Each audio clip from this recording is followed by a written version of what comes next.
فقیر سے پہلے خدا بندے سے خود پوچھے بتا تیری رضا کیا ہے۔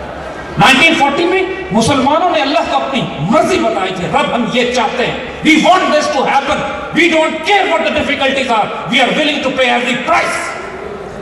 کہا گیا 50 لاکھ شہداء دینے پڑیں گے، we accept۔ اپنے گھر بار چھوڑنے پڑیں گے، we accept۔ جان مال عزت آبرو کی قربانی دینی پڑے گی، it's worth it۔ تمہیں مستقبل کا اندازہ نہیں ہے، مستقبل تاریخ بھی ہو سکتا ہے، we'll take the risk۔ تو اللہ نے کہا ٹھیک، جب تم نے اپنی رضا مجھے بتا دی اور اس پر میں نے یقین محکم کے ساتھ ایک مہر لگا دی ہے کہ پتھر کی لکیر ہے کہ پاکستان بن کر رہے گا، تو لو تمہیں میں وہ قائد بھی دیتا ہوں جو نکاح بلند اور سگند النواز اور جعفر سوز، اور تحفے کے طور پر ہم کو قائد اعظم محمد علی جناح اللہ کی طرف سے تحفے میں دیے گئے۔ آپ اس ملک کا مستقبل ہم سے پوچھتے ہیں، آئیے پہلے آپ کو تھوڑا سا اس پاکستان کی اسپریچول ڈائمنشن کے بارے میں بتائیں، اس کے بعد اس کی جیو پالیٹکس پہ آئیں گے۔ علامہ اقبال تو اپنے وقت کے فقیر قلندر درویش وقت، اس میں تو کوئی شبہ نہیں، ان کی زبان سے جو خوشخبریاں تھیں انہوں نے تو ہونا ہی تھا، لیکن علامہ اقبال نے جب قائد اعظم کو چنا اس بات کے لیے کہ آج مسلمانوں کی قیادت آپ نے کرنی ہے، تو قائد اعظم کے ساتھ ایک فوج بھی تیار کر کے ان کو دینی تھی۔ بہت سا کام تو خود علامہ اقبال کر کے گئے تھے، پوری مسلمان ملت کو اس وقت نصیحت کر کے گئے، اس وقت تمہارا قائد آنے والے وقتوں میں محمد علی جناح قائد اعظم ہے، میرا وقت پورا ہو چکا ہے۔ جب علامہ اقبال کی بیماری کے وقت لوگ ان کو خط لکھتے تھے کہ ہم آپ کی صحت کے لیے دعا کر رہے ہیں، تو اقبال کا جواب یہ ہوتا تھا کہ میری صحت کے لیے نہیں، اب قائد اعظم کی صحت کے لیے دعا کرو، ڈیوٹی ان کی شروع ہے، میرا وقت پورا ہو چکا ہے۔ اس وقت کے جو بڑے بڑے علماء تھے، ایک بہت بڑی تعداد میں جمعیت علماء ہند کے تمام علماء ہندوستان کے، انہوں نے قائد اعظم اور علامہ اقبال کی شدید مخالفت کی۔ وہ کانگریسی مولوی تھے جنہوں نے پاکستان کے نظریے کی مخالفت کی، آئیڈیالوجی آف پاکستان کی مخالفت کی، ٹو نیشن تھیوری کی مخالفت کی، لیکن اللہ تعالیٰ نے قائد اعظم کی مدد کرنے کے لیے بڑے بڑے علماء اور فقراء کے ساتھ اس وقت کس طرح تربیت کی، ذرائع آپ کو واقعات سناتے ہیں۔ مولانا شبیر احمد عثمانی بہت بڑے عالم دین، اور اتنے بڑے کہ 14 اگست کے بعد پاکستان کا جھنڈا چڑھانے کی سعادت بھی آپ کو ملی اور قائد اعظم کا جنازہ بھی آپ نے پڑھایا۔ شبیر احمد عثمانی سے لوگوں نے یہ پوچھا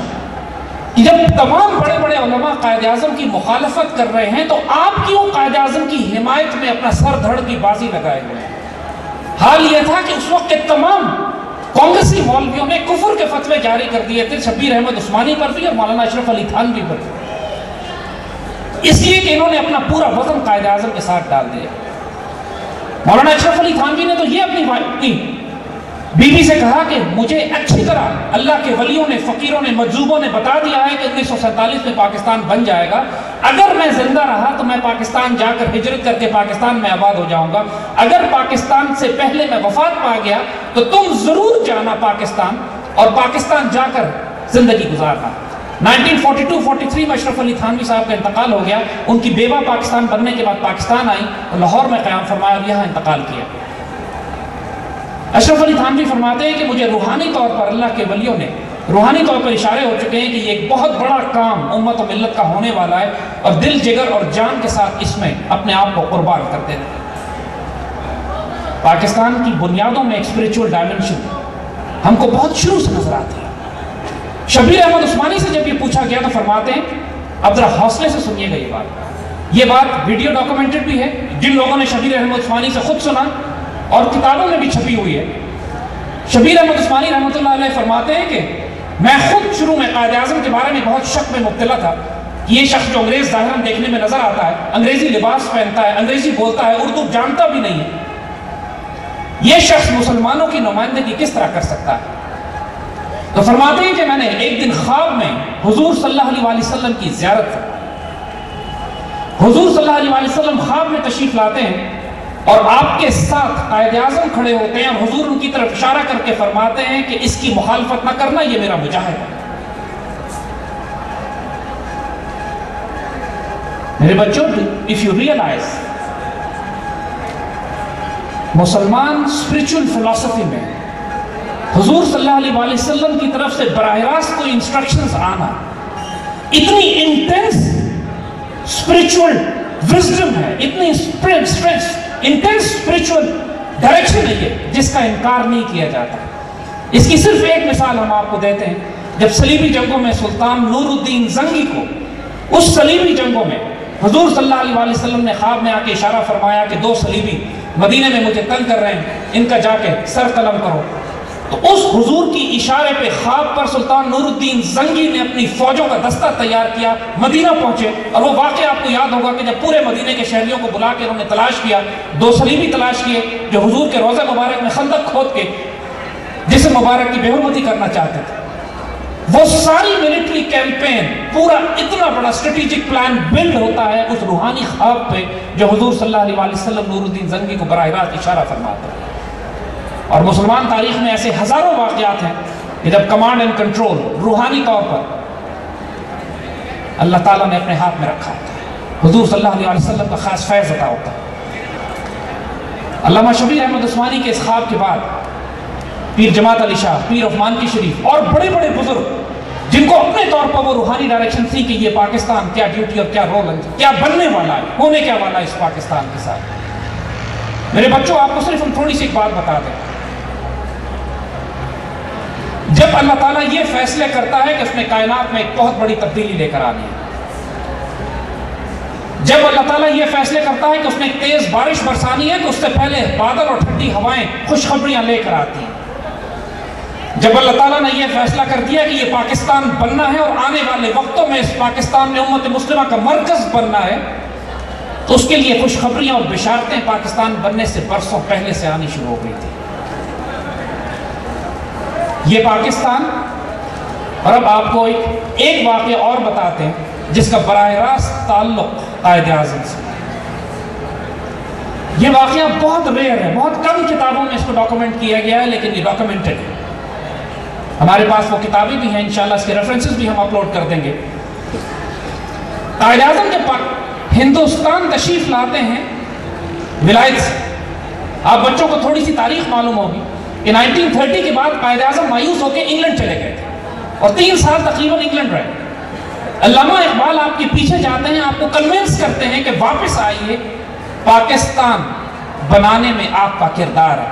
قائد اعظم ضرور اس سے متاثر ہوتے ہیں، لیکن جب جب ہندوستان پہنچتے ہیں تو اپنے ایک دوست کو اپنا ایک خواب سناتے ہیں، اپنا ایک مشاہدہ سناتے ہیں، بلکہ اس کو خواب بھی نہیں کہیں گے۔ قائد اعظم فرماتے ہیں کہ مجھ پہ بہت لوگوں نے کام کیا، خاص طور پہ علامہ اقبال سے میں متاثر ہو کے تو ہندوستان آنے کا ارادہ کر ہی چکا تھا، لیکن جس چیز نے مجھ کو ہندوستان بھیجا وہ ایک مشاہدہ تھا کہ جب میں رات کو لندن میں اپنی کمرے میں سو رہا تھا تو مجھے اپنی کمرے میں ایک پریزنس محسوس ہوئی، موجود ہوا جیسے کوئی بہت ہی بابرکت ہستی موجود ہے۔ میں خواب اور نیند کے درمیان میں تھا اور ان ہستی نے مجھے احساس یہ ہوا کہ یہ ہستی جن کی پریزنس کا مجھے احساس ہو رہا ہے یہ خود حضور صلی اللہ علیہ وسلم ہے، اور حضور صلی اللہ علیہ وسلم نے مجھے حکم دیا کہ تم ہندوستان جاؤ، تم سے ایک بہت بڑا کام لیا جائے گا۔ And that was the turning point when I decided I'll go to India to lead the Muslims for the creation of Pakistan. یہ چند باتیں ہم نے آپ کو صرف اسپرچول ڈائمنشن کی سنائی۔ میرے بچوں، جب بھی آپ قرآن پڑھتے ہو اس میں 30ویں پارے میں الم تر کیف فعل ربک باصحاب الفیل، جب آپ یہ پڑھتے ہو کہ کیا تم نے دیکھا کہ اللہ نے اس ہاتھی والوں کے ساتھ کیا سلوک کیا جو چھوٹی چھوٹی ابابیلوں نے ان کے ساتھ کنکر پھینک کے اس پورے اتنے بڑے ہاتھیوں کے لشکر کو تباہ کر دیا۔ یہ ہمارے بلیف کا حصہ ہے، مسلمان ہونے کی حیثیت سے ہمارے ایمان کا حصہ ہے کہ اللہ تعالیٰ جیو پالیٹکس کو تبدیل کر دیتا ہے روحانی قوتوں سے، اسپرچول ڈائمنشن سے۔ وہ ابابیلیں اللہ تعالیٰ کی اسپرچول فورسز تھیں جنہوں نے ایک فزیکل اتنی بڑی فورس کو تباہ کر دیا۔ اسی طرح جب بھی کائنات میں کوئی بڑے ایونٹس ہوتے ہیں صرف ان کی ظاہری جیو پالیٹکس پہ نظر نہ رکھا کرو، ان کے پیچھے بہت بڑی اسپرچول ڈائمنشن ہوتی ہے جو یہ فیصلے کرتی ہے کہ اللہ نے تقدیر کیا لکھ دی ہے۔ جو خدا کے ترجمان ہوتے ہیں اور خدا کے رازدار ہوتے ہیں اور جن کو اللہ اپنے کرم اور فضل سے اپنے رازوں سے آگاہ کرتا ہے، ان کی زبان سے وہ خوشخبریاں پھر آپ کو سننے کو ملتی ہیں۔